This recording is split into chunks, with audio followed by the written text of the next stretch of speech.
The sun had sat perfectly on the morning skies that day. The women with shops on dirty streets had opened up their windows for their wares to display.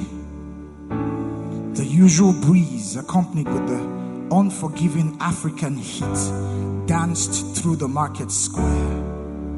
There was no peace and tranquil, as the regular noise from car horns and mad hustle and bustle of thugs and miscreants, nobles and servants littered the already littered streets. The green flies and foul stench oozing out of this huge pile of rotten trash that sat next to the woman who paid no mind about quality hygiene, but routinely fries her crispy akara balls to be sold to the ever eagerly waiting hands of children from poor homes who would in turn wrap them up as midday snacks for school.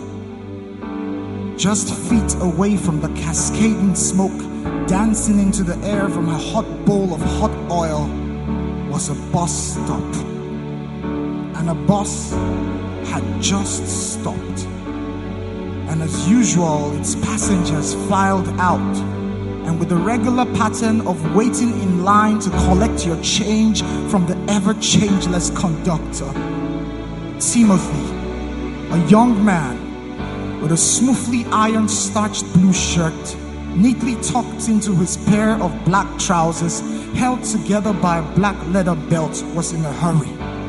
And so to him, letting go of just 10 naira change seemed like an action that was worthy. But his quick steps were quickly brought to a halt by the crowd of people screaming from behind him, "Thief! Ole! Catch her!" At first he looked forward to see if he could help stop the thief in his tracks, but there was nothing to be stopped, because in a matter of minutes his doubts were cleared. This thief was him. It only took seconds for him to be surrounded by a mob of sweat-dripping, body-smelling thugs with clubs and stones in their hands. Slaps and punches rained on him like a tsunami as the saliva from their dirty mouth became the only air he could breathe. "Now wetin I do, please?" he asked in trepidation, with his knees already kissing the dirty market floor. "You don't know wetin you do, Abi? You be thief, now you be." "I am not a thief." "Then if you no be thief, why you gonna run?" "I was only trying to catch up with..." A dirty slap to the face, splitting his upper lip, silenced the words before they could be heard.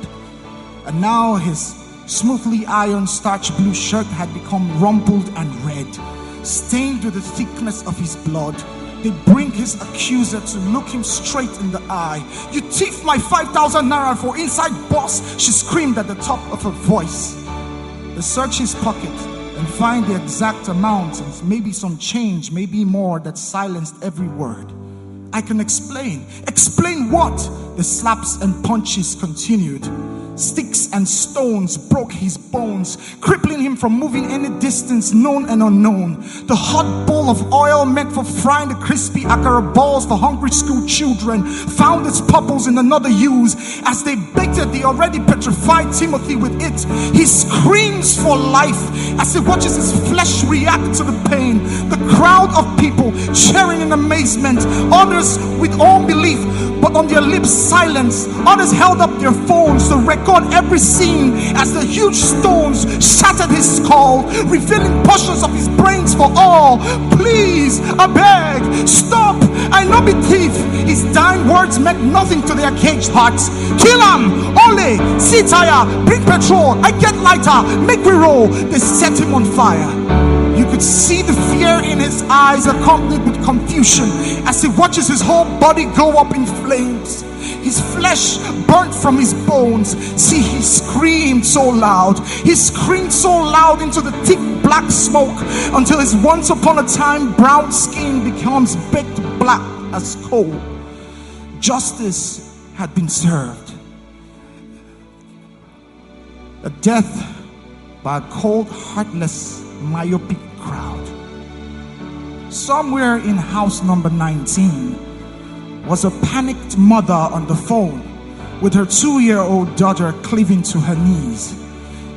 "Hello? Chidi, He said he was coming to collect the 5,000 naira from you this morning.